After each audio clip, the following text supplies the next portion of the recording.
Hey everybody, this is Manga Haul, episode 2 for the month of March 20th, 2019.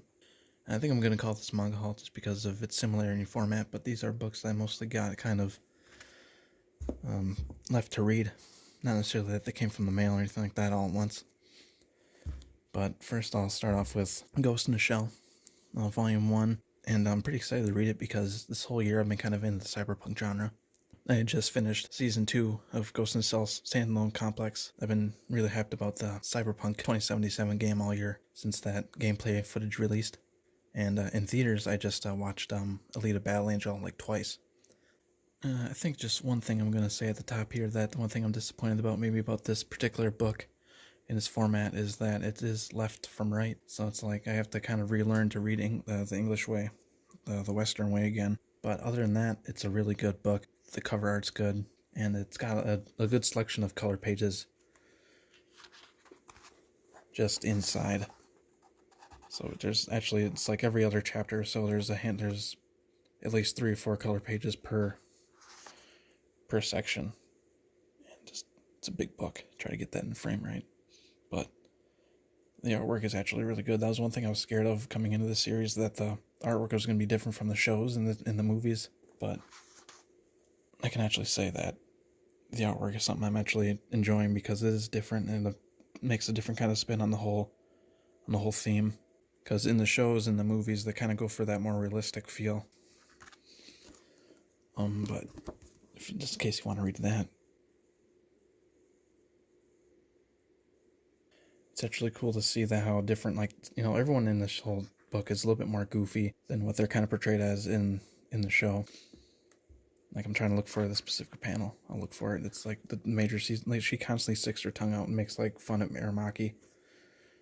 It's actually hard, like, reading it. It's hard to figure out that Aramaki and the rest of them are kind of in the same unit, doing, working together, because she's constantly just like trying to get back at him. Like right there. Yeah, it's pretty enjoyable to see just how different the characters kind of act and feel. And the thing I'm most stoked about is, even from the first pages, that this book was referenced in, the original movies and all the series that I've seen so far. So we have this hallway shootout with those presidents and those, these diplomats, and the guy getting assassinated by the major immediately. Like, that's right over the first movie. So it's really cool to see all these scenes actually get portrayed in this book the way they originally were.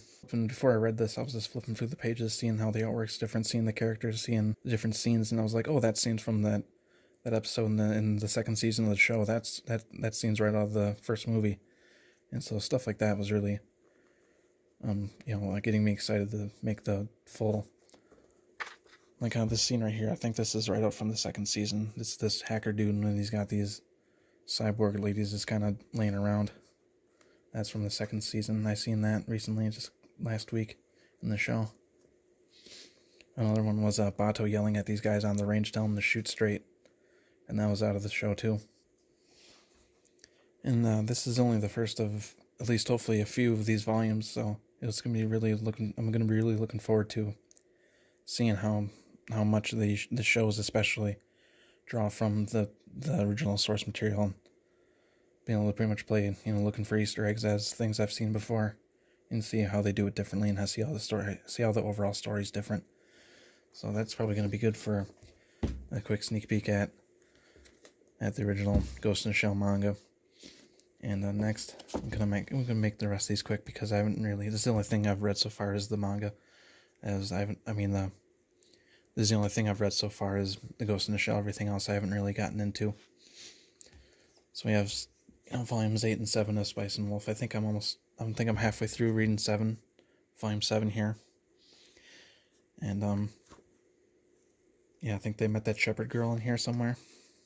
Yeah, there she is.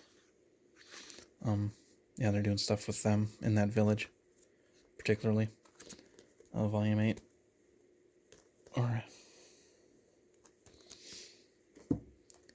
So, Monica actually wants to watch the show, and I keep telling her that I just know offhand that the show doesn't really have an ending to it. So I'm just trying to get through the manga and try to at least have a finished story from that perspective. But I think she wants to watch it anyway just because she doesn't really have time to read, with her classes and stuff. uh, volume 4 Dragon Ball Super. You know, one thing I wish they had in these Super volumes is that some would have somewhere on the front cover, like the old Dragon Ball Z would, indicating what total number of the Dragon Ball series it was.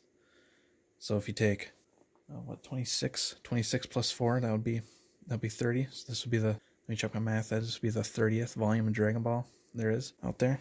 Yeah, the original Dragon Ball / Dragon Ball Z had 26 volumes. So it'd be really cool somewhere to have that, you know, little extra thing, be able to show you how long the series actually been going on. But there was a big long hiatus between Dragon Ball Z and Dragon Ball Super. So I think we can see Black Goku gonna show up, and he was starting to show up in volume 3. So now he's kind of becoming the major thing in the 4th volume here. And one thing I do like about Dragon Ball Super is that it kind of has that modernization of a art style that the original Dragon Ball Z, Dragon Ball didn't have, where like just the penning and the way the lines are drawn, like some of that stuff doesn't quite fit in with what I think of how Dragon Ball Z looks. That's, like, to me, one of the biggest downsides of this whole thing is that maybe the fights don't look as good because I don't think anybody can really match how Akira Toriyama did it back in the original. You know, his fights are so choreographed, and he's drawing them on a piece of paper, and it was pretty amazing. So I just kind of knew going in that the fights might not look as amazing as they used to, and the art style does look kind of like a somewhat cartoonish modernization of original Dragon Ball Z. And then we have Platinum End, Volume 7. Haven't gotten to reading it. You can see that all these Platinum End books, they got that holographic rainbow look to them. It's pretty cool. This is the next series written by the authors of Death Note and Bakuman. And so this whole series itself really has just like a ton of weight on its shoulders and giant shoes to fill. And I can kind of see how it's failing to do that. It's enjoyable to read enough, and I'm hoping that it grows and it lasts long enough that it grows into its own thing. But it really feels like it's a series that's trying to be Death Note, a story with both characters trying to use wits and strategy to defeat each other, and applying that to a more battle anime manga setting. So it's taken all these characters have these shard arrows, these arrows that they can shoot. There's white ones and red ones, and it seems like the main antagonist has kind of collected a lot of these arrows to himself, so he has multiple he can shoot at once and yada yada. So he has this, you know, he just kind of used his aggressiveness to become more powerful out of the gate in this competition, and so kind of lead these characters of underdogs trying to team up to work to fight against him. And it's pretty interesting now that we're 7 volumes in, but it really doesn't feel like I'm that far. Like, it's 7 volumes. And it feels like I'm more in we're just getting started. But it's actually, maybe that's because it was actually starting to pick up after the first couple volumes, after the rules had been written and the characters had been established. After that kind of all that beginning stuff, I think the story was able to grow a little bit. So yeah, it's like, I think this is common on all these books, is that the back and the front are the same frame of art. See, that's his arm, that's his front. So yeah, they have these shards. That works pretty good though. They have these arrows that they shoot at each other. The red ones can kill you, or the white ones kill you, and the red ones make you follow orders, kind of like Code Geass or something like that. At one point I thought the series got kind of ridiculous that everyone has all these like Superman, these like almost robotic suits that they get into, because this is almost somewhat of a futuristic type setting. Maybe it doesn't really feel that way, but they got these superhero suits all these guys get into, so it's almost like Super Sentai, Power Rangers type stuff, where they're all getting these battle suits and fight each other. It's more to conceal their identities, because it is a cat and game mouse, where they're trying to be really safe and not get themselves killed and get themselves found out, like Death Note is. But it's like cranking that up to ridiculousness up to 11 with all the different, with the powers. And I think the biggest weakness this whole show has is that it's a story that has all these rules because it wants to. And Death Note was all the rules that went along with how the Death Note is used was that those rules felt very organic. And those rules need to be there to clarify how everything actually worked with using the Death Note. And this seems like it was a series that wanted to have like the same lightning in a bottle and use kind of the same methods of having a system with a handful of rules. Characters are trying to outwit each other.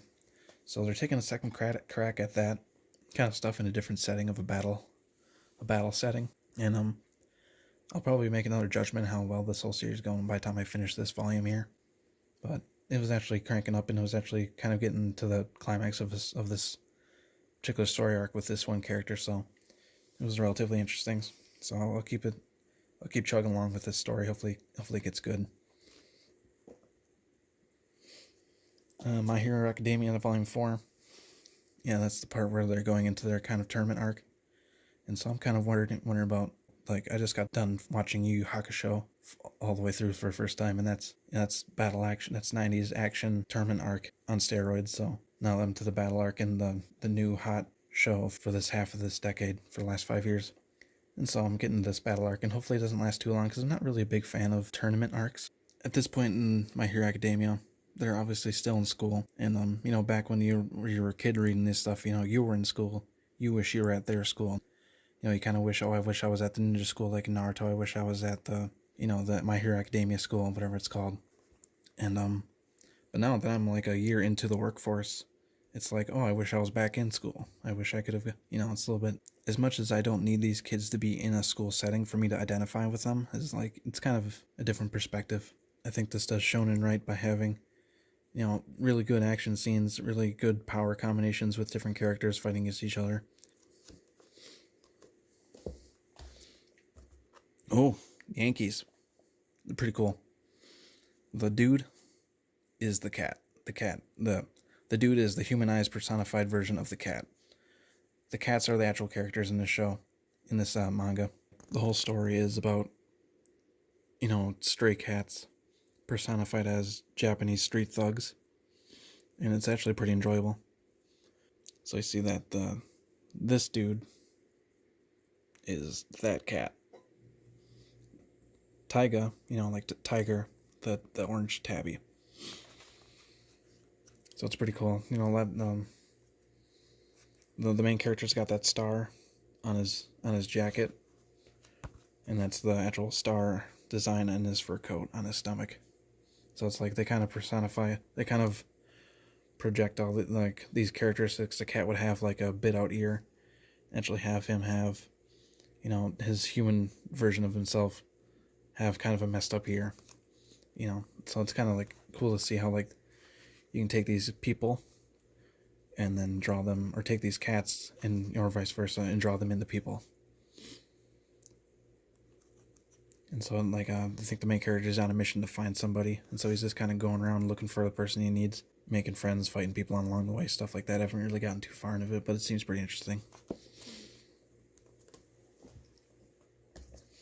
Bleach Volume 50. That's as far as I am so far in the actual story. I need to catch up with all the rest of the series. The whole last arc, which is go from 50 to, or like 49 to 74. So that's that's a lot of reading up ahead of me. I'm going to catch up on eventually.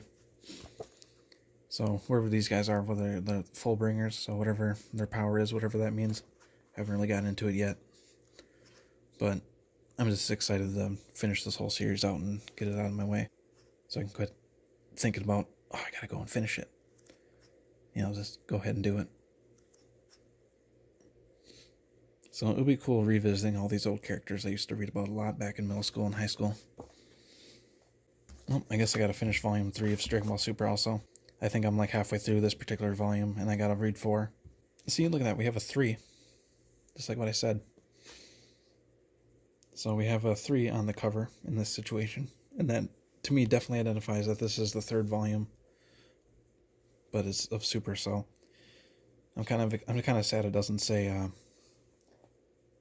39. I'm kind of sad it doesn't say 39 on that, because I would have figured that out. But yeah, I think Goku Black was being hinted at in this whole bit, or either in the volume beforehand. Future Trunks was coming back as a character, which is pretty cool to see Future Trunks again.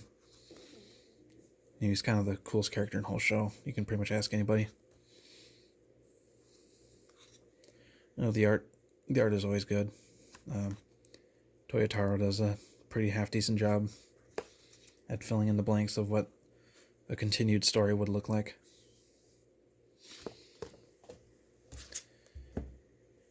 UQ Holder Volume 7. A lot of Volume 7s in the stack.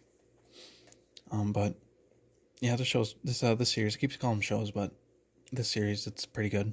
It's that sequel series to Nigama Master Magi.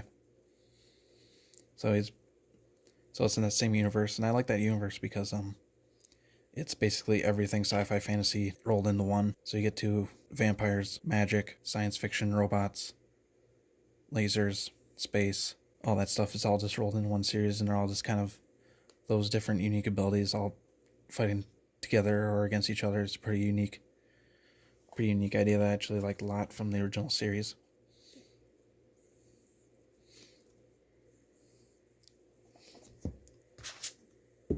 Drrr.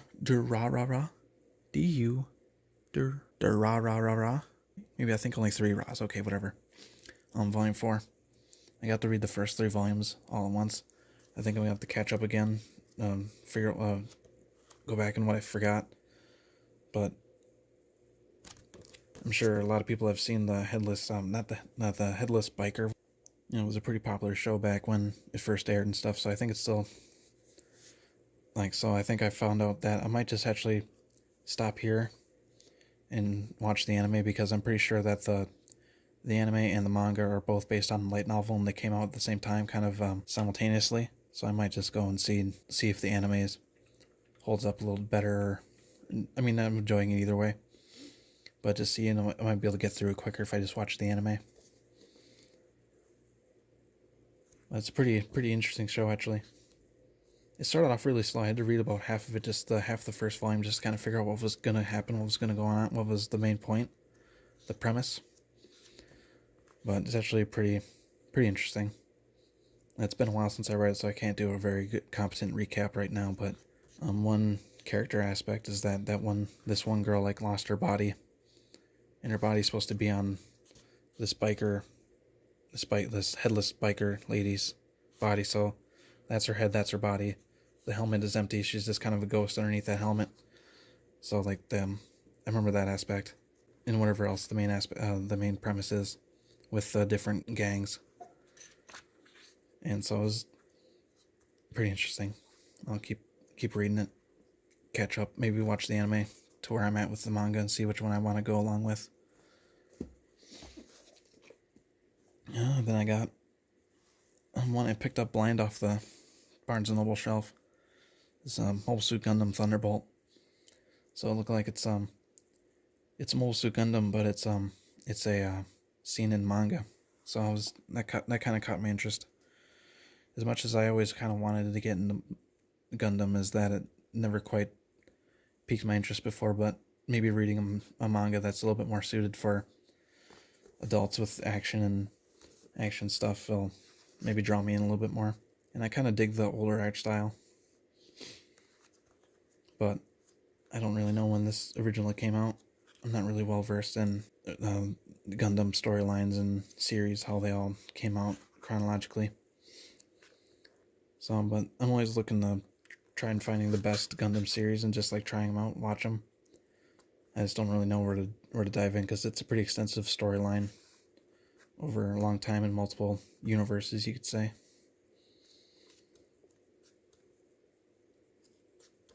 But the artwork looks pretty good. I think that's what draws me in when reading a manga version of Gundam, is that the action sequences are always the Gundams are the best, and they're kind of overpowered when they first show up, and then they shoot a laser at something, and it sits there for a half second, and then explodes, no matter how laser hit it. It's never just everything always exploded every single time it took damage. Something, the other mobile suits would just explode all the time.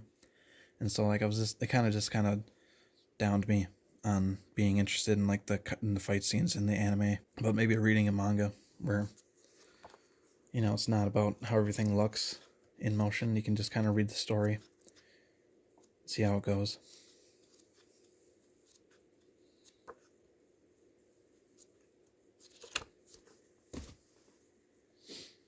So that's probably going to be it for this this edition of Manga Haul.